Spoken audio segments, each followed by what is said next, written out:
so I don't have anything with me. Welcome, everyone. Thank you so much for tuning in to today's event, which is co-hosted by Alliance for Justice and Abortion Care Network.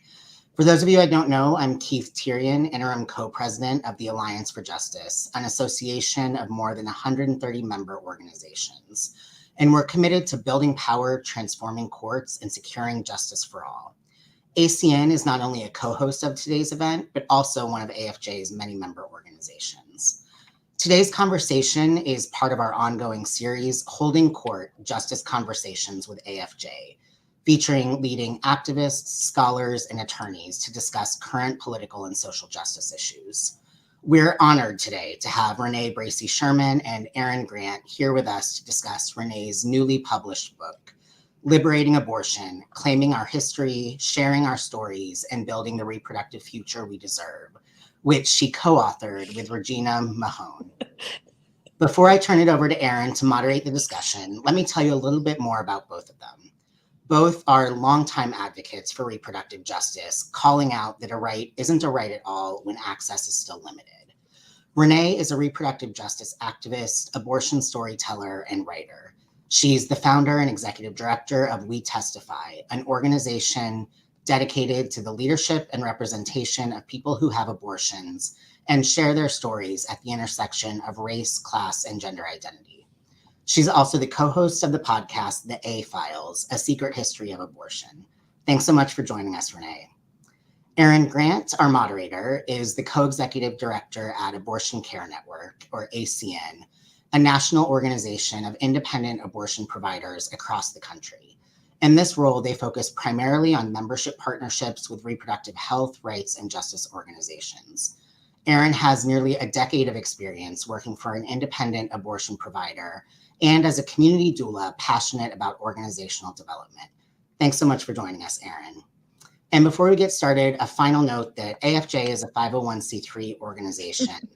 As such, despite the events in the coming weeks, we'll keep today's conversation nonpartisan, and we won't be discussing elections or able to answer questions about the upcoming election during the Q&A. You can submit questions throughout the conversation by commenting via the platform that you're tuning into. And with that, I'll turn it over to you, Erin. Thanks so much, Keith. This is so exciting. I know! Hi.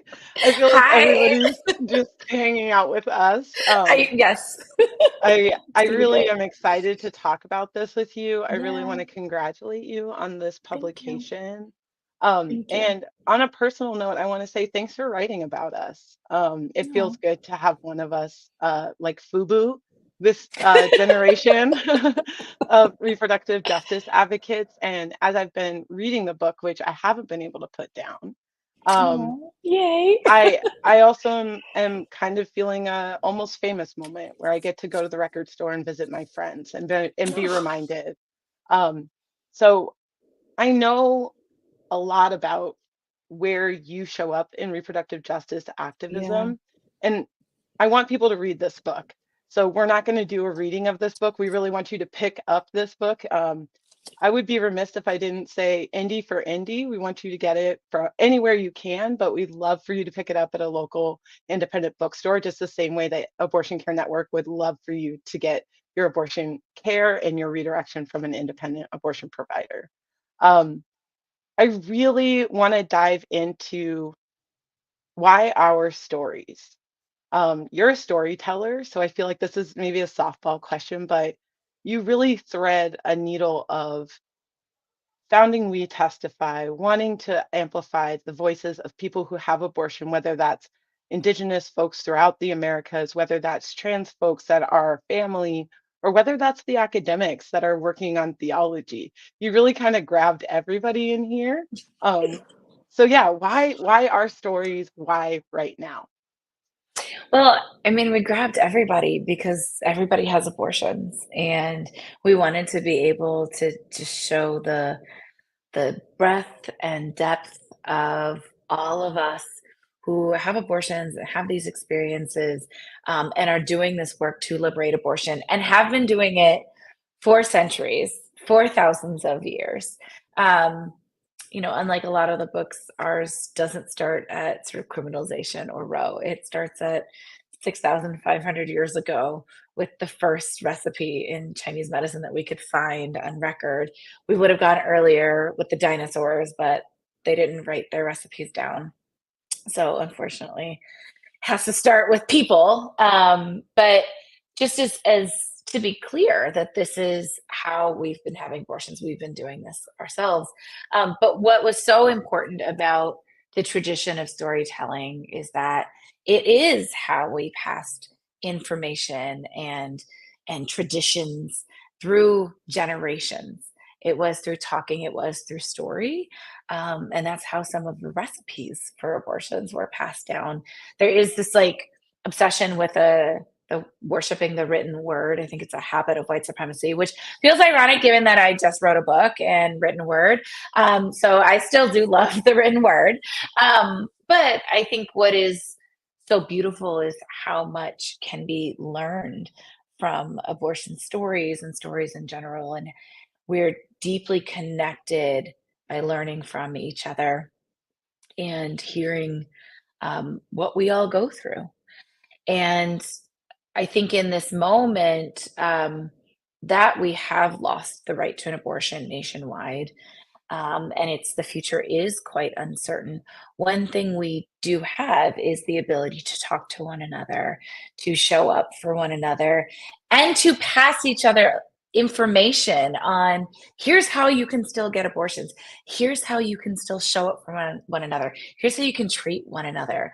I think that is so huge, and to be able to do that through stories and building connection is my life's work. And I'm just feel so lucky that not only could we do that in the book, but also that we could interview over 50 people of color who've had abortions in this book. That's why the book is so thick, because we just wanted to be able to showcase Black and brown folks having abortions, their stories, but also their expertise, because people who have abortions are also lawyers and abortion providers and doulas and comms people and organizers, all of those things. So we're very multifaceted.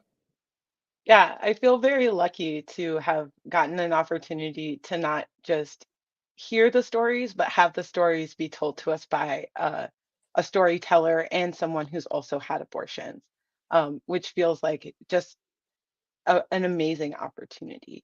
I want to bring Regina into the room just for a moment, the co-author of this Yeah. book. And Yeah. I want to talk about a decision point. Hmm. As Keith said, Abortion Care Network, we're here for indie abortion providers. And one of the several bureaucracies and layers of care that we're often asked to deliver to patients is waiting, Yep. that you have to wait. And we are not really excited about that because it's a legal restriction, which the courts have Right. something to do with. But you really start this book off with talking about endless waiting. And as folks of color, as folks that survive oppression and continue to tell our stories, tell me about that decision point to start this book off Yeah. with waiting. Yeah. For folks who haven't read it yet, we literally open the introduction talking about the endless waiting that Regina and I both experienced in the clinic, and how our waiting was very similar and different. And that started because, the way I write, I always like to open with a story and bring you into the moment of what was happening. Um, but really, that was because Regina and I were trying to think about what were the similarities in our abortion experiences. We had different abortions. I had a procedural, she had a medication abortion. I was 19, she was 29. I was in a really not great relationship. She was in a loving relationship. We had just very different abortion experiences. But I remember we were sitting there as we were rewriting the intro midway through the process. And I said, just tell me what you remember about your abortion experience. Just tell me what you remember. And she was like, well, I remember waiting, and because they didn't have this, and then it was this, and it just like took so long. and all of that. And that, I was like, that's actually the exact thing I remember in mine too. And so we wanted to bring that in as a point of contention to show that even though we had what many would consider great abortion experiences because our clinics were really close, we didn't experience outright shame from our providers. We got the abortion types, the actual like procedure types that we wanted. And yet, because of these onerous and ridiculous restrictions, we still felt the stigma. We didn't have to be read the lies about abortion causes breast cancer, or I don't know, makes you like want to fly to space. I have no idea, whatever they're saying now. But like we didn't have to have all of that to feel the stigma, and that the stigma can just be in the simple delays.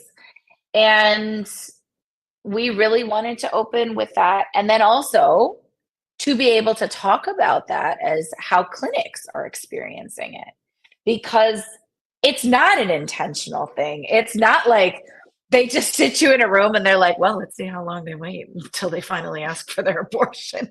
The first one to give up gets it first. Like, that's not it.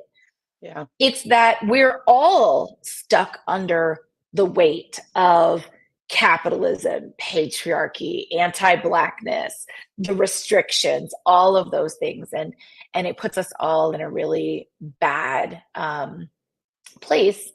But we could shift it. It could be a better way. And so that's where we say, you know, this was annoying, but like, what if you didn't have to have this type of waiting? Like, what if I was able to go get my abortion at the urgent care where I picked up the pregnancy test? What if Regina could have just gotten her abortion from the OBGYN who gave her the pregnancy test?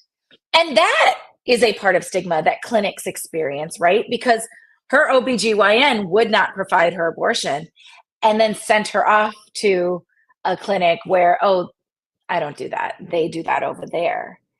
And so patients even experience the stigma that independent abortion providers or abortion providers overall experience. And so we wanted to be able to talk about all of that, that even in the simplest ways, the stigma really does show up. And we have to be better about how we care for one another and like how we can imagine a better abortion experience for all. Yeah. I feel like, we are amazing at trying to meet everyone where they're at. And we've hit a point where now we're in a new landscape where there's opportunities and there's still some challenges around how we can even deliver healthcare to everyone, to everyone.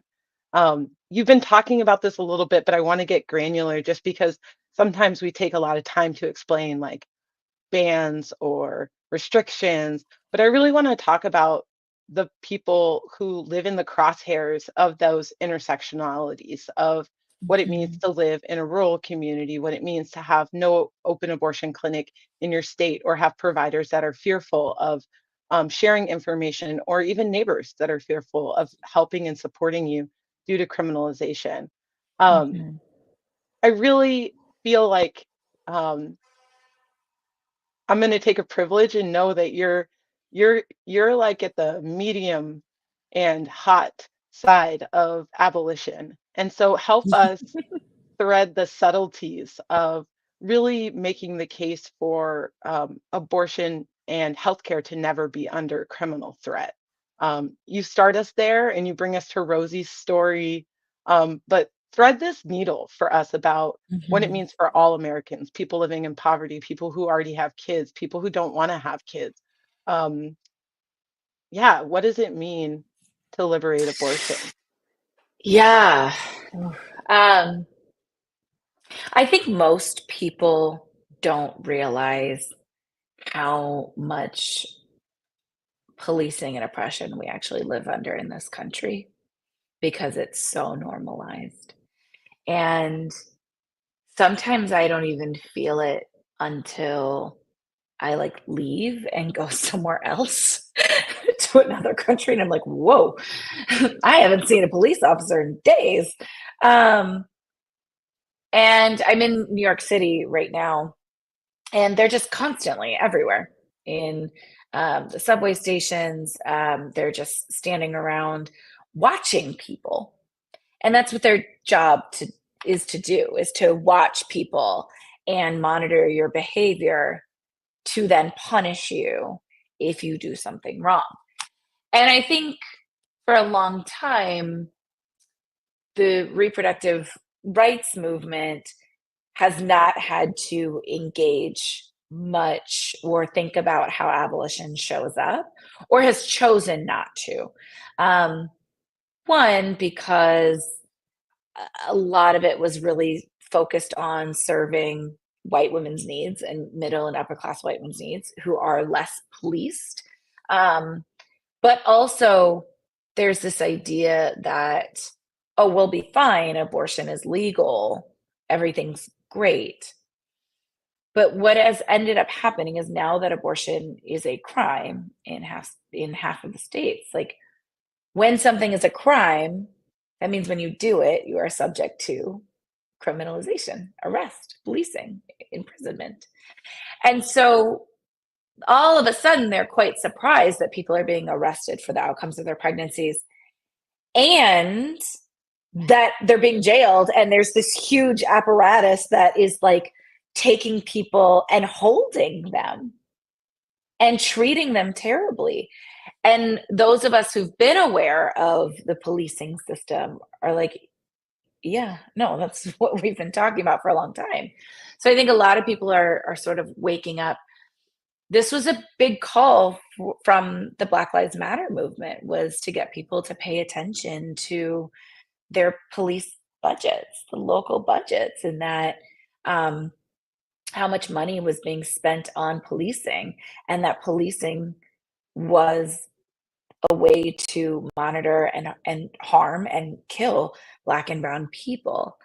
I think now people are starting to realize that not only is that money being spent on policing and not on schools and rebuilding after hurricanes or anything else, or it's being spent on militarism and not in our communities, but that it's being spent on arresting people for the outcomes of their pregnancies, namely having abortions, or miscarriages, stillbirths, self-managed abortions. And it could be spent on providing health care, making sure that there are abortion clinics in our communities that people could go to. I'm glad that people are starting to recognize that. I think the next question is like, so then what do we do with that information? How do we show up? And, you know, I learn a lot from Miriam Kaba and Kelly Hayes and, you know, all of those amazing folks who are really talking about abolishing the cop in your head. That, you know, what is our role? How can we actually show up for the people that we love who are pregnant rather than watching them and monitoring them and controlling what it is that they do? When we were writing the book, Regina and I both read this amazing book called Becoming Abolitionists by Derica Purnell. When you order Liberating Abortion, please pick up Becoming Abolitionists with it, because it is such a beautiful book on Derica's perspective from growing up as someone who was in the junior ROTC and thought that police helped, and then dispelling all of those myths and talking about how she became an abolitionist, how she had to do this unlearning. And I think for abortion, we also have to do this unlearning, thinking that the courts and the police are going to save us. A couple of years ago, I wrote an article for The Nation. Regina was my editor on it, and it was called People Who Have Abortions versus the Police. And it was about that you have to pick a side. You cannot be pro-choice and pro-police, because as they continue to give untold sums of money to the police, that's not only a disinvestment in our healthcare systems and our communities, but also it means you're literally funding the apparatus that is going to be used to investigate people who have abortions. And I don't care what state you're in, it is happening.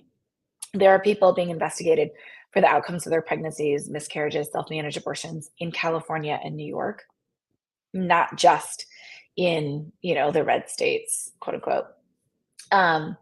I also think that people really need to follow organizations that are doing amazing work on this. I love If, When, How. They run the Repo Legal Defense Fund, and they have a Repo Legal Helpline. Even if you think you might not be subject to criminalization or something, like, no, this wouldn't happen to me, think again. Anything can happen to anyone. But also, it's not just about you. It's about making sure that the people in your community, the people that you love, people in your family are supported and safe, because you never know when someone you love might be questioned for their actions, especially someone pregnant. And so making sure that you have that information saved in your phone to pass it along to a loved one or to a friend of a friend. So that way we can keep ourselves safe. We keep us safe. There are people being prosecuted for the outcomes of their pregnancies. And the majority of people who are being prosecuted were turned in at a hospital by social workers or nurses or doctors. They go to the hospital asking for help, asking for care. And then the people they trusted turned them in, sometimes maliciously, and sometimes because they thought that was just what they were supposed to do. And so we have to get people to understand that police are not the solution, that when someone's having a mental health crisis or they're self-managing their abortion, they need healthcare. They do not need police. They do not need handcuffs. So the more that as a movement, we can divest from that and understand that it is a big piece of our work, that is really critical. We also write in the book about the lack of access to pregnancy care and abortion care for incarcerated people. The way our country sees incarcerated people is very out of sight, out of mind. And we write about one of the We Testify storytellers who was incarcerated, and that's when she found out that she was pregnant and she wanted an abortion. They told her, you can get one when you get out. Well, by the time she got out, she was beyond 20 weeks. And she just felt like, okay, well, I guess I'm having this baby. We really need to then show up for people, not only when they're incarcerated, to make sure that they have all of the pregnancy and abortion care that they need, but also when they are living in our society, that they are supported, that they are able to get jobs to provide for their families, and that they are able to get the care that they need. Because I think we really forget that incarcerated people exist. And so I think it's really, really important that we start talking about abolition. It is truly going to be the only way that we can liberate abortion. I love this connection that we're making kind of just between the opportunity that we have right now. There's something that was around for so long, that was really creating the conversation. And now we're having this incredible conversation that's rooted in reproductive justice, which is having its 30th anniversary this year. Yay, we're so grateful. And really, you also invite us to have some conversation with the myths of abortion, that have come up as we've kind of limited our imagination around the fact that like healthcare shouldn't be criminalized. And at some point we were like, well, we got to deal with these laws, so we're going to do this.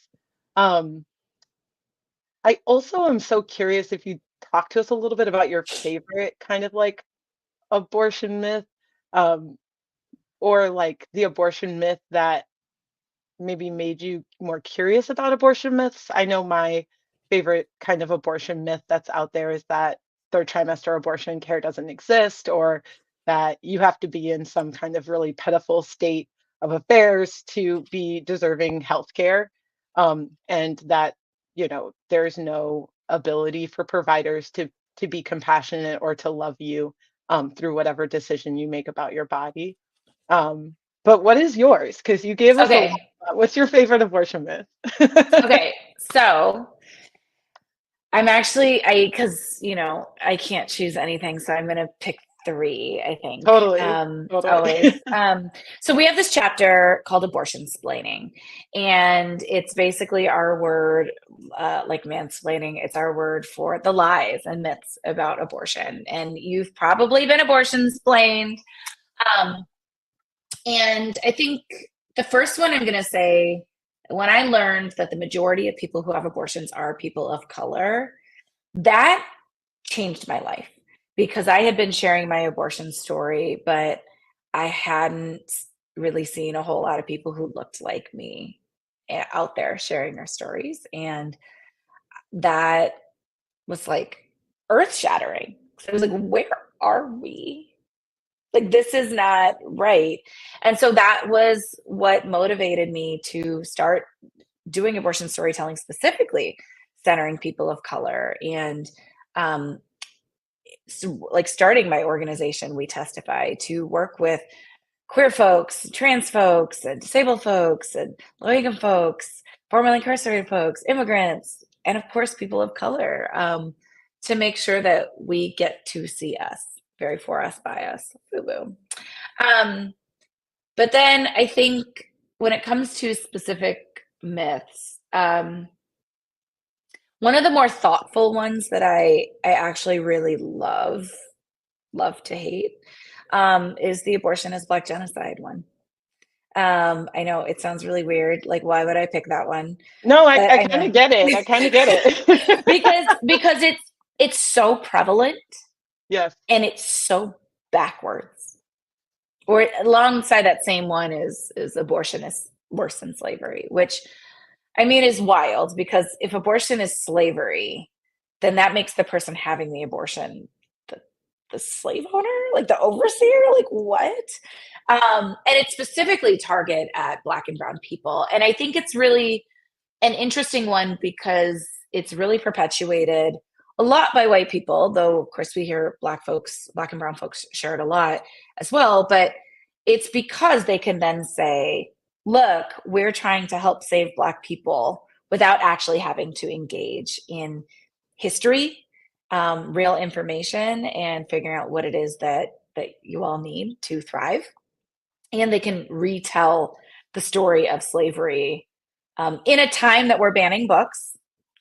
But they can retell that story and cast themselves as the modern day hero, Hmm. and erase the very deep and disgusting and disturbing history of what happened for slavery from for like a total of 400 years, because like slavery throughout like the Americas went quite long. Like it went quite long to Brazil too. It's almost 400 years total. And so it's really, really wild, um to see them talk about it that way. But it's also interesting because it's the exact opposite.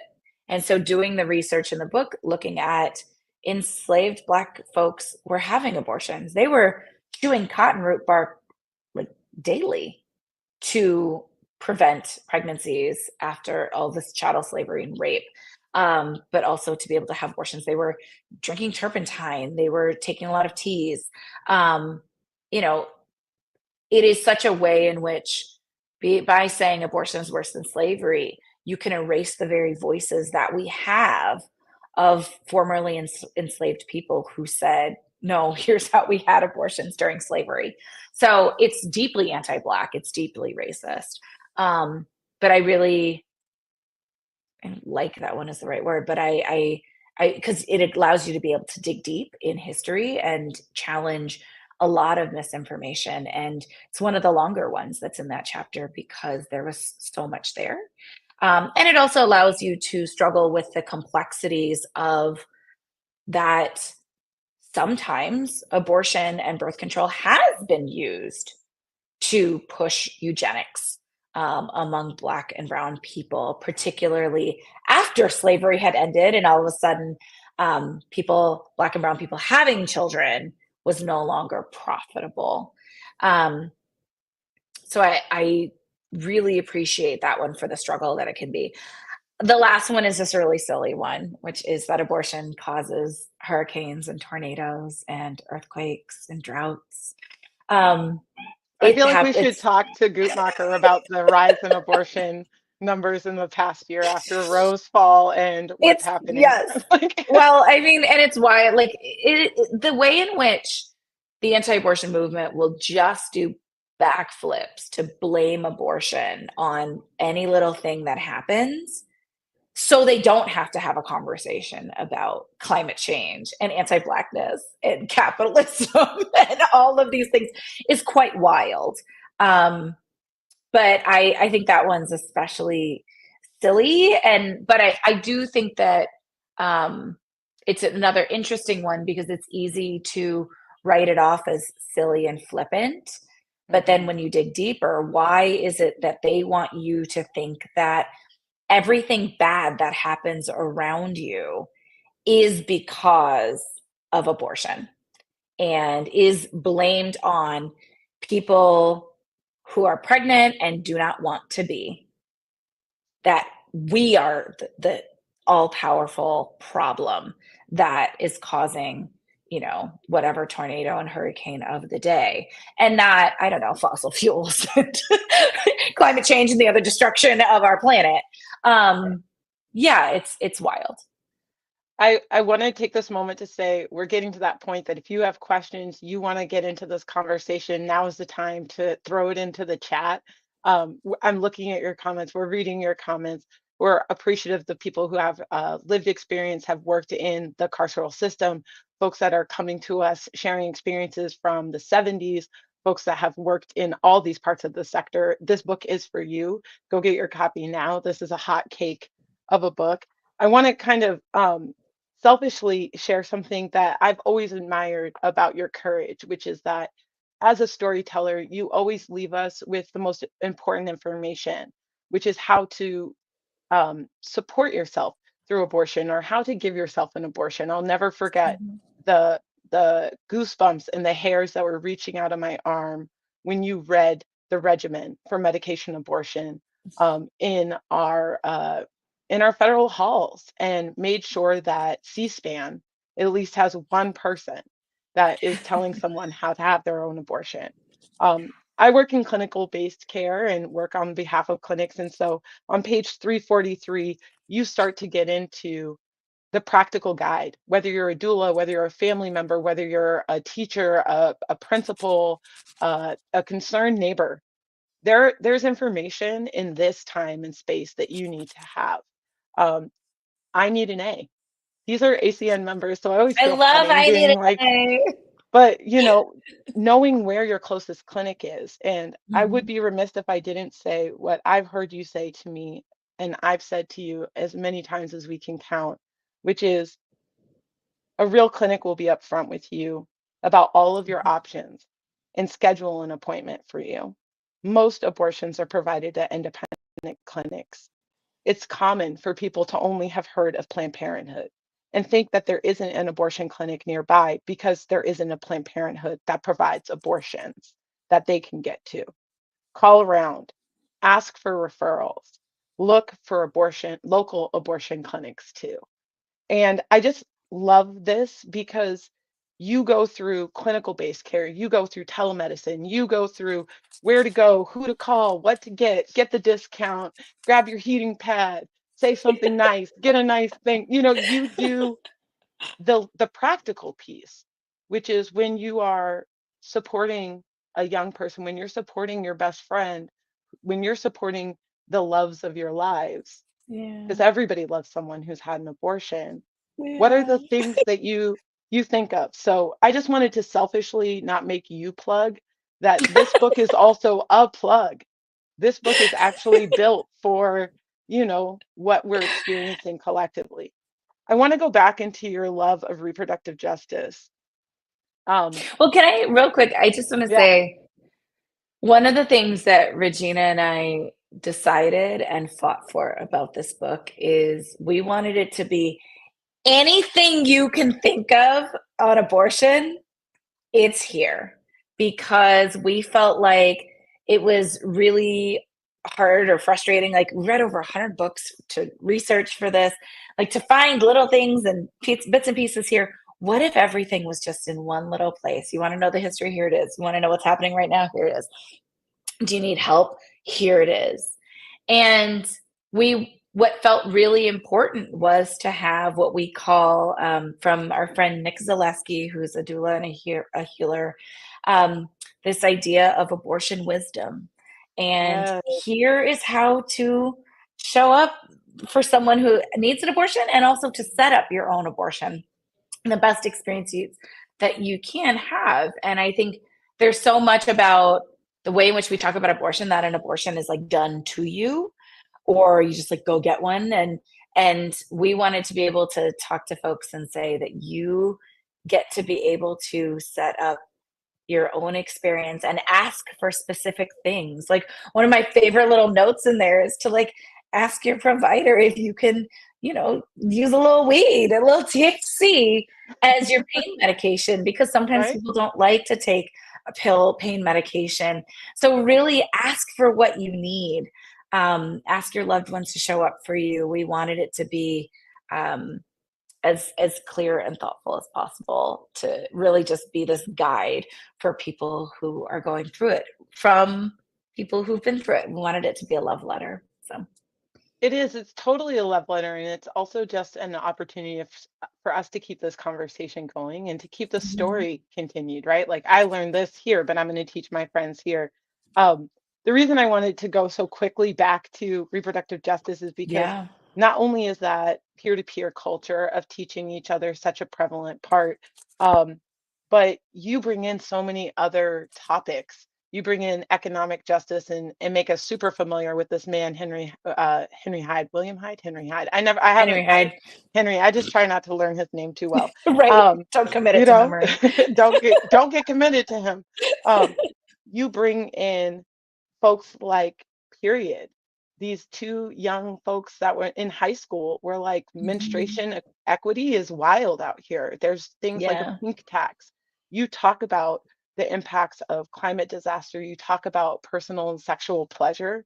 And on in this part, in page 221, we revisit the erased queer and Black history of sexual and reproductive health and rights. And Kazembe shares with us that everybody, and almost everybody, has organs to reproduce. So of course, everybody needs reproductive justice.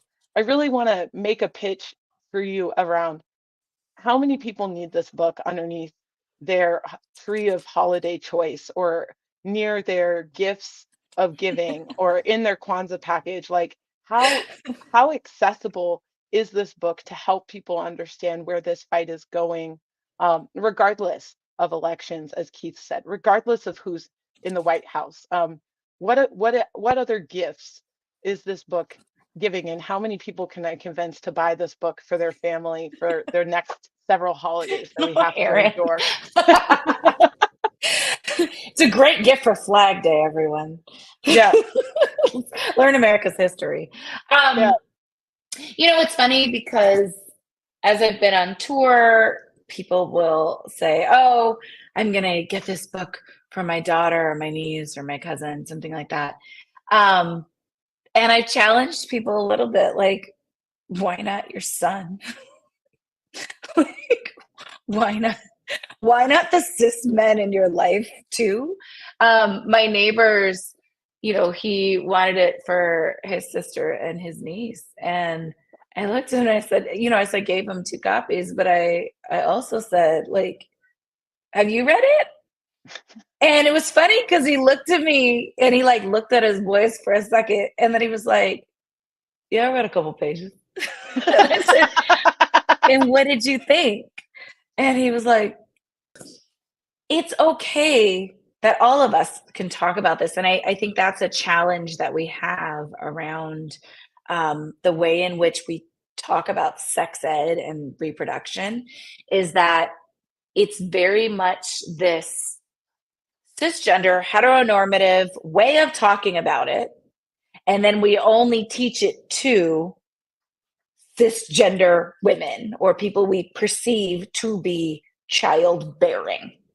And it's this like, okay, great, you all need to know this, but there's not a whole lot of education for anyone else. And we don't have a larger conversation about gender identity and consent and sexuality and the way that disability includes with all of that. And like, just, it's so, and I want to pause on that for a second, because again, same thing with like folks who are disabled, there's this assumption that they're like asexual or don't have the capacity to have sex. So like, they just, it just doesn't get talked about, and we're leaving so many people out of the conversation.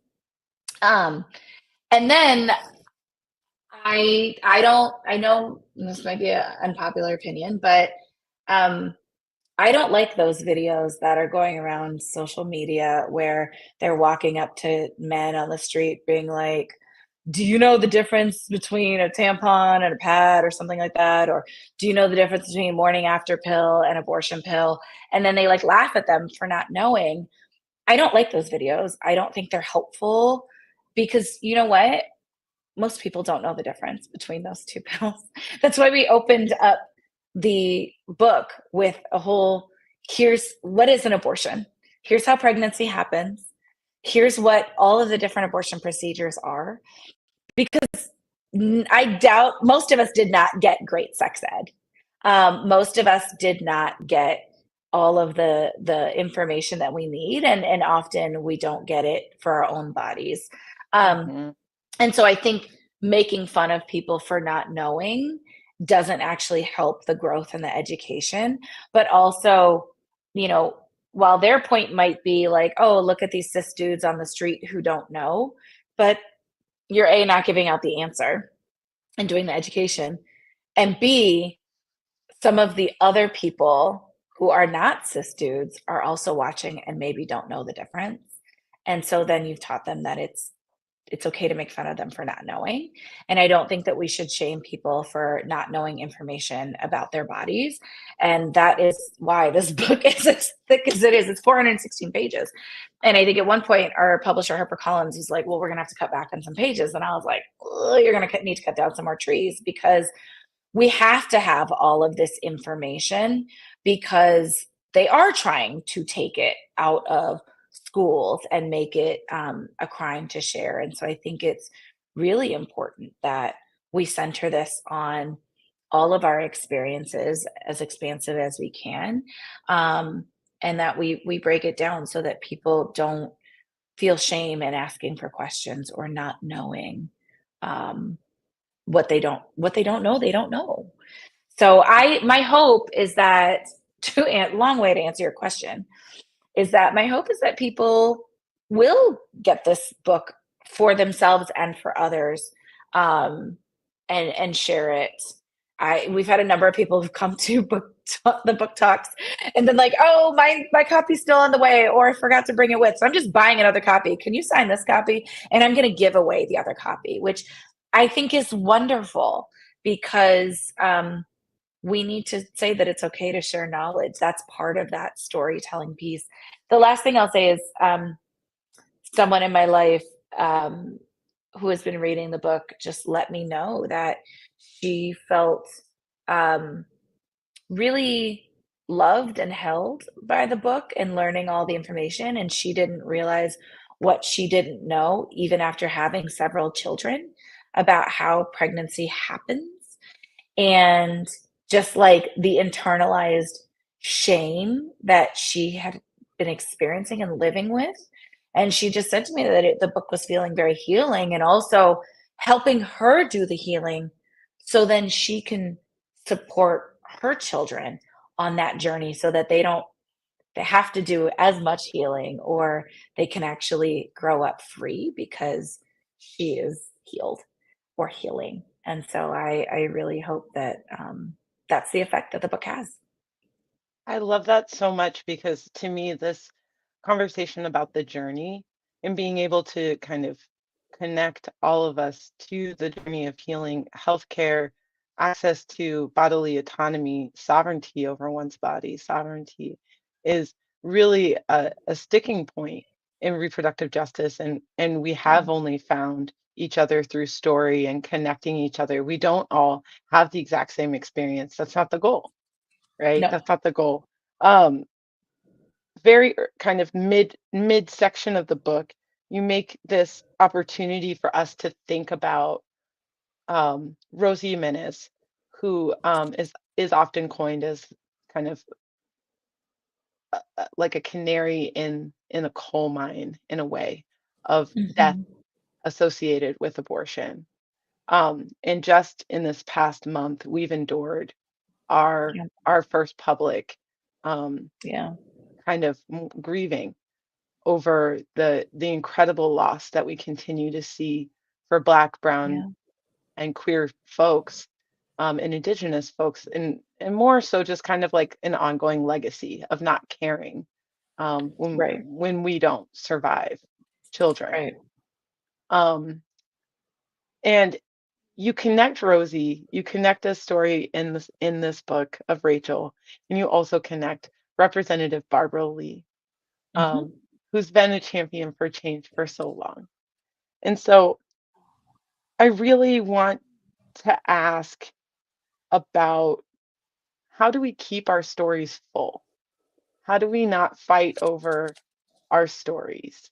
How do we how do we do this in a way that everybody sees that we're talking about neighbors, people we don't know, friends and family?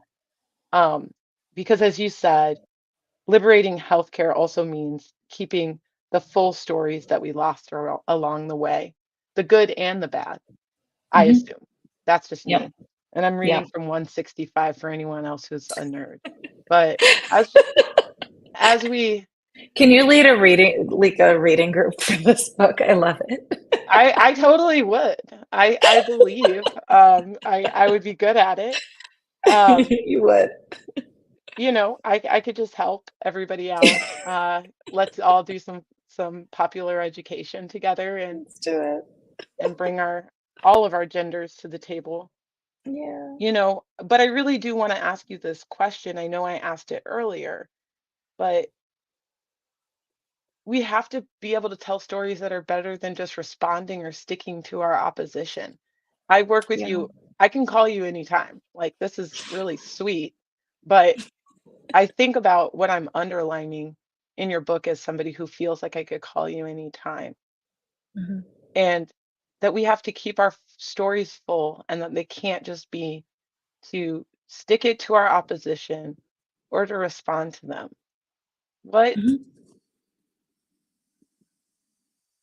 How do we honor this? How do we not lose our indigenous stories, our right to care for ourselves, our fundamental knowledge that our families get to grow and expand with our hearts? Yeah. Um, yeah. I mean, I think that, we, especially during an election season, um, have a tendency to turn people into icons, um, either for one thing or another. And no person is one thing or another. But that feels extra hard when that person is not here with us. And we can take their story and make it match whatever our position that we already have is. And one of the things that feels challenging with, I want to say their names, Amber Thurman and Candy Miller, to bring them into this conversation, um, is that they're not just two women who died because of the abortion bans, that they were whole people who were living their lives and had families, had children, had people who loved them, people who still are living and love them. And when you turn someone into an icon in this way, there's a way in which you can flatten their stories for your own good, for your own needs. And that's in service of you and not their legacy and their memory. I mean, think about anyone that you love who has died. And if their story was turned into a one sentence, if that, 6 words about how they died and not about who they were as people, how they lived, how you loved them, how you still hold them in your memory, that would hurt. That would absolutely hurt. Especially if it's about like the worst day of their life, right? Um, in the book, we tell the story of Jerry Santoro, and she was a white woman whose photo was published in Ms. Magazine, and it's a photo of her naked body. She's bent over holding a medical textbook because she and her boyfriend were doing an abortion at 26 weeks for her. And it's really sad that as we were doing the research for this, to watch the documentary that her sister put together about her whole life, to take her out of just that one photo, to literally show you her face. Mm, Because in that mm. photo that has been published, you do not see her face. You see her backside, and you see her bent over in pain, dead. And I learned in doing some reading and watching the documentary that her children did not know that's how she died. They had been told that she died in a car accident. And so it wasn't until that photo was published without the family's consent, without even notifying the family, that that's how they found out she died. And the idea was sort of like, well, we didn't really know who she was, but she was just an anonymous woman, but it served our purpose, was the quote from the Ms. Magazine leader at the time. And, it was just really sad because that is not how she lived. That is not how we honor people. And I think the same thing happens with Rosie Jimenez, this idea that we've told a flattened version of her story, that Rosie Jimenez, first woman known to have died as a result of the Hyde Amendment. And that's it. We don't talk about that, she was a mother, that she'd had more than one abortion. We, in fact, sanitized that part of her story out, that she'd had more than one abortion, that she went to a clinic, but because she didn't have enough money, she was turned away and forced to go to an unsafe provider.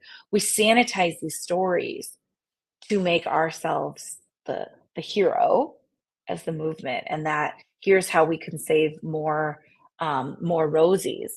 But there's also this idea that if we share more of these stories of Amber and Candy and Jerry and Rosie, that people will like all of a sudden change their opinion on abortion. And I'm like, people are dying from unsafe abortions for a long, long time. And they haven't changed it, because it's not about trying to make people feel better about abortion. It's about control and making sure that Black and brown people, cis women, femmes, trans people, non-binary folks, all live under a system of oppression. So no, they don't actually care if they learn a story about someone dying from an abortion. They just see that as bad press. But at the end of the day, they knew that was going to happen, and it's not necessarily something that's going to shift. And so my question is, if we know that that's not going to shift hearts and minds and opinions, why do we still keep exploiting people in that way? Why can't we actually honor them as they lived, not just, replicate this harm in repeating a 6-word version of how they died? I don't want to wrap us up, but it's time to wrap us up. And we could do this for a long, long time, because we Yeah. really could. I want to say just one thing before I turn it over for the more like formal wrap up. One, Yeah. we should do this more often, just for the fun of it, because we're cute and we're good at it. And Yes. two, I mean it. I want to be like come clean about this, which is that I procrastinated because of my relationship to you. So I did get this book literally from your hands, and I haven't stopped reading it. I haven't put it down, and I'm hundreds of pages into it. Oh, So yay. I really want to encourage people to really consider where they're getting information about how we turn this corner after the fall of Roe. This book is a one-stop shop and will get you back on track. I know that I even feel sometimes a little bit out of it. I would be remiss to say that part of liberating abortion is keeping clinics in our community. Abortion Care Mhm. Network, we strive to keep abortion clinics in the communities that serve people. We only have one public campaign. It's called keepourclinics.org. Buy the book, Keep Our Clinics. It's going to take many hands and many waves to be able to stop the kind of excavating that we're seeing right now of laws. There's a lot that the law can do for us. There's nothing that we can't do for each other that the law can do for us. So I just want to thank you, Renee, for writing us a book that allows us to. My green screen won't let me be great, but I'll for do it. writing us a book that allows us to actually put this a little bit more in our hands and give us a sense of autonomy, and really for highlighting the history from the Janes to today, what we're doing with each other now. Yeah. I feel so grateful to liberate abortion next to you. Um, Me you too, know, Erin. yeah, this is so cute and so fun. I don't think anybody This is so understands fun. how cute this is and fun this is. Um, I'm going to turn it over to Keith. Yeah. Renee, thank you so Hi, much. Thank you Keith. so much. Thank you, Erin. Thank you. Hello, and I absolutely want to see y'all do this again and again. But thank you once again to both of you for a really powerful discussion. I really appreciate you taking the time and the effort to share your words, your stories, and make those connections across issues from the police state to disability rights and everything that touches in between. So everyone, if you haven't gotten your copy of Liberating Abortion, make sure you get it today. Like they said, the book, like the importance of abortion access, truly is for everybody. So mark your calendars for Flag Day or the next gift-giving holiday and pick one up. For those of you in the DC area, we also have an additional event today. So grab your friends, come out to Stoney's on 14th at 6:30 for Justice Trivia for free food, drinks, and trivia on all things courts related. And then our next virtual holding court is Tuesday, November 12th at 3 p.m. Eastern. And we'll be featuring Ari Berman discussing his book, Minority Rule, the right-wing attack on the will of the people and the fight to resist it. Be sure to follow Alliance for Justice, Renee, Erin, Abortion Care Network, We Testify on all of the social media. Stay up to date with everything going on in Renee's book tour. And we'll see you next time. Thanks so much for tuning in today. Thanks.